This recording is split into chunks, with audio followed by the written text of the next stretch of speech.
Hello everyone, welcome all of you in this tutorial series. So in our previous video we discussed about this simple thresholding. मैंने आपको बताया था कि simple thresholding क्या होती है और उसके डिफरेंट टाइप्स कौन कौन से हैं। तो यार वो सारी की सारी चीजें हम प्रीवियस वीडियो में पढ़ चुके हैं। आई होप आपको अच्छे से समझ में आई होगी। और आज मैं आपको बताऊंगा अडेप्टिव थ्रेशोल्डिंग के बारे में। पहले तो हम ये देखेंगे कि सिंपल थ्रेशोल्डिंग में और अडेप्टिव थ्रेशोल्डिंग में डिफरेंस क्या है। अगर सिंपल थ्रेशोल्डिंग अवेलेबल है तो हमने अडेप्टिव को क्यों अप्रोच करा। तो ये सारी की सारी चीजें हम इस वीडियो में डिस्कस करने वाले हैं। आप लोगों के लिए बहुत नॉलेजेबल वीडियो होने वाला है, तो प्लीज एंड तक जरूर देखिएगा। और चलते हैं, स्टार्ट करते हैं इम्प्लीमेंटेशन। तो आईडी ओपन करता हूं मैं। और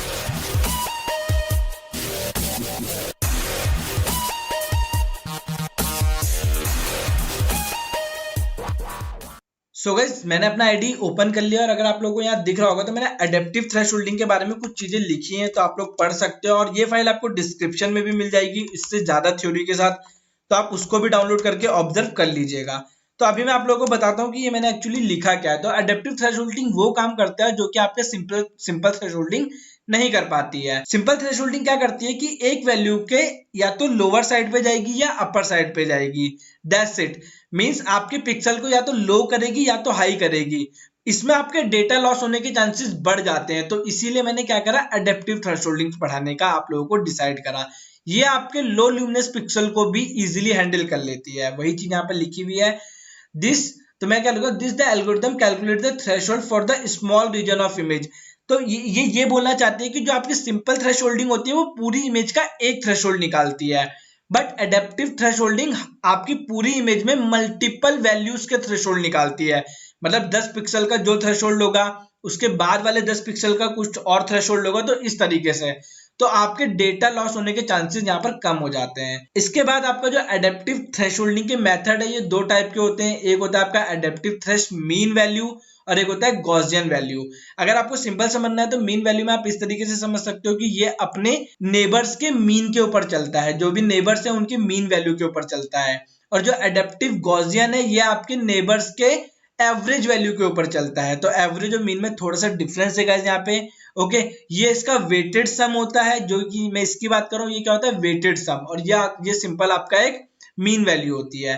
तो यार इतनी मैथ्स काफी है इसके पीछे की। और अगर मैं थ्रेशोल्डिंग की बात करूं तो ये जो पैरामीटर एक्सेप्ट करता है क्या क्या करता है, इमेज पिक्सल थ्रेशिंग जो कि मिनिमम होगी, मैक्सिमम कहां तक जाना है, कौन सा मेथड यूज करना है, स्टाइल क्या होगा, और नंबर ऑफ पिक्सल जैसे कि बताया था क्या से मतलब सिलेक्टेड एरिया पे चलता है। आपकी एक इमेज का एक थ्रेशोल्ड नहीं होगा, मल्टीपल होंगे। हर रीजन के लिए अलग थ्रेशोल्ड होगा।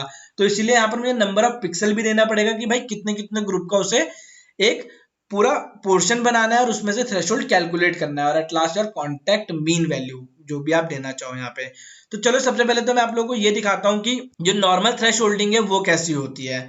तो वो तो मैं आपको पहले भी दिखा चुका हूँ, बट यहाँ पर मैं आपको एक और बार दिखाना चाहूंगा। मैंने एक इमेज रीड करी है और उस इमेज पे मैं अपना ऑपरेशन परफॉर्म कराना चाह रहा हूँ जो कि है बाइनरी थ्रेश। तो मैं आप लोगों को पहले दिखा देता हूँ इसे ऑपरेट करके। Just give me a second. मुझे इसे शो कराना है आप लोगों को, सो दैट आप लोगों को रिजल्ट काफी अच्छे से शो हो। तो देखो ये है मेरी ओरिजिनल इमेज और ये है मेरा th1 का आउटपुट। इतना मैंने यहाँ पर कर दिया है। और एट लास्ट क्या करना है, cv2 डॉट वेट की, और इसमें मैं 0 पास कर दूंगा guys. After this cv2 dot destroy all Windows, ये भी मैंने कर दिया और इसे ऑपरेट कराते हैं। तो ये अभी नॉर्मल थ्रेशोल्डिंग है, मैंने एडेप्टिव इसमें यूज नहीं करी है। इसे मैं ऑपरेट कराता हूँ और देखते हैं आपके आउटपुट में क्या आएगा। सो गाइस अगर मैं बात करूं इस इमेज की, ये है आपकी ओरिजिनल इमेज। आप लोगों को दिख रहा होगा थोड़ी सी अनटाइडी सी है, बट ये है आपकी ओरिजिनल इमेज। और ये क्या है, थ्रेशोल्डिंग। अब अगर आप ऑब्जर्व करोगे तो यार इसका जो इतना डेटा है जो कि मैंने एक थ्रेशोल्ड डिफाइन करा था, मैंने बोला कि 127 के नीचे इस पूरी इमेज में 127 के नीचे जो भी पिक्सल वैल्यू होगी उसे क्या कर दो, बाइनरी में कन्वर्ट कर दो, मतलब कि ब्लैक कर दो। तो इसने क्या करा, इस 127 से नीचे जितनी भी वैल्यू मिली उसने उसे ब्लैक कर दिया। क्या कर दिया गाइस, पूरा ब्लैक कर दिया। बट मेरा तो लॉस हो गया ना यार। मैंने तो अगर मैं ये देखूंगा तो इसके रिस्पेक्ट में तो ये ज्यादा बेटर है। यहाँ तो मेरा डेटा ही लॉस हो गया है। अब अगर आप इसका थ्रेशोल्ड निकालना चाहते हो विदाउट लूजिंग योर डेटा, तो आप क्या करोगे, एडेप्टिव थ्रेशोल्डिंग की हेल्प लोगे। तो चलो मैं आप लोगों को बताता हूँ कि भाई एडेप्टिव थ्रेशोल्डिंग की हेल्प आप कैसे ले सकते हो। तो सिंपल आपको यहाँ पर कॉल कराना है आपके एडेप्टिव थ्रेशोल्ड को। तो चलो देखते हैं कैसे कराने हैं। तो मैंने लिखा है यहाँ पर th2, ये आपकी एक ही वैल्यू रिटर्न करेगा। तो इसीलिए आप एक ही वेरिएबल लो यहाँ पर। तो यहाँ पर मैं आपको लिखना है एडेप्टिव थ्रेशोल्ड। ये आ गया देखो आपका एडेप्टिव थ्रेशोल्ड। तो यहाँ पर मैंने इसे ऑपरेट कर लिया है। सबसे पहले इसमें पास करोगे आप इमेज। इमेज पास करने के बाद उसके बाद जो सेकंड चीज पास करनी है आपको, वो क्या करनी है, इसका पिक्सल वैल्यू। तो मैं बोल रहा हूँ कि भाई 255 ले लेते हैं, जो इसकी मैक्सिमम पिक्सल वैल्यू होगी। आफ्टर दैट क्या था आपका, ये हो गया मैक्सिमम थ्रेश पास हो गया इसका। अब मुझे एक मेथड या स्टाइल बोल सकते हो आप, वो पास करना है। तो यहाँ पर मैं लिख देता हूँ cv2 dot adaptive.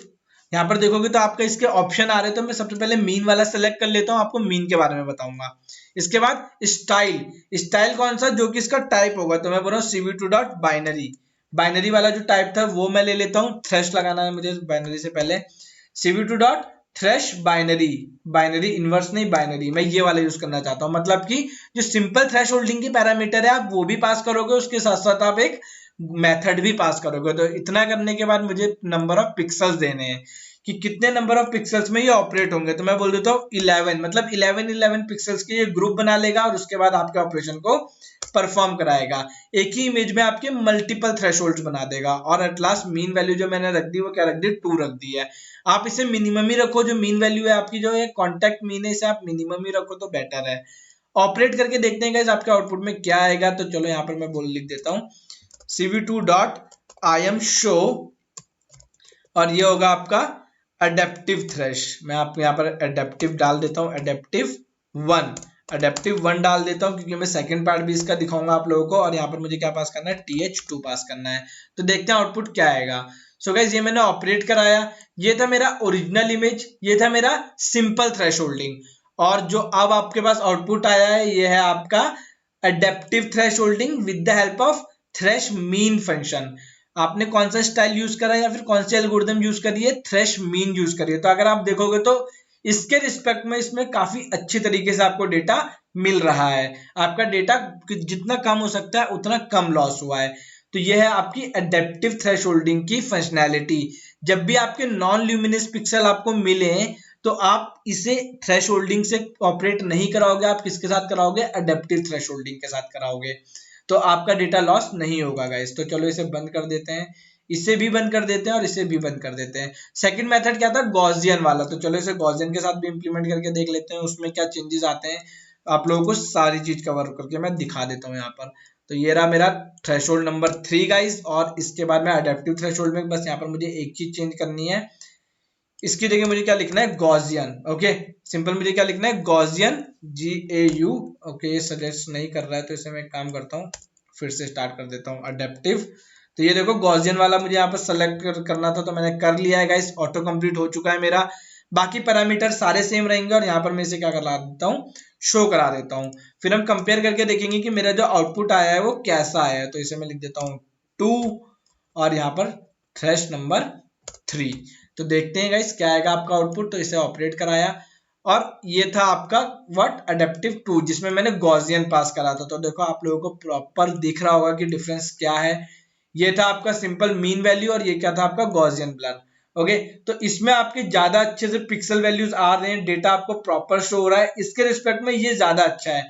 But guys in दोनों का यूज आप कर सकते हो, अच्छा बुरा नहीं होता है। ये दोनों के दोनों आपके डिफरेंट डिफरेंट पोर्शंस में एक्ट करते हैं। पोर्शन बोलने का मतलब है डिफरेंट डिफरेंट कंडीशंस में आप लोग इनका यूज कर सकते हो। तो जो आपको बेटर रिजल्ट देगा आप उनमें से कोई सा भी यूज कर लो। और सिंपल में क्या कंस्ट्रेंट था वो मैं बता चुका हूँ, सो दैट हमें अडेप्टिव यूज करना है। इसका एक और टाइप होता है बट वो मैं आपको अभी नहीं बताऊंगा, वो मैं आपको बाद में बताऊंगा। आई होप आपको अडेप्टिव थ्रेशोल्डिंग समझ में आई होगी। इसके बाद वाला वीडियो जरूर देखिएगा, क्योंकि जितना भी अभी तक हमने पढ़ा है, थ्रेशोल्डिंग, आपके बिटवाइज ऑपरेशन, इनकी हेल्प से मैं आपको ROI करके दिखाऊंगा, आपकी इमेज का बैकग्राउंड माइनस करके उसे किसी और इमेज पे प्लेस कराऊंगा। मतलब एक प्रॉपर इमेज एडिटिंग बहुत अच्छी तरीके से।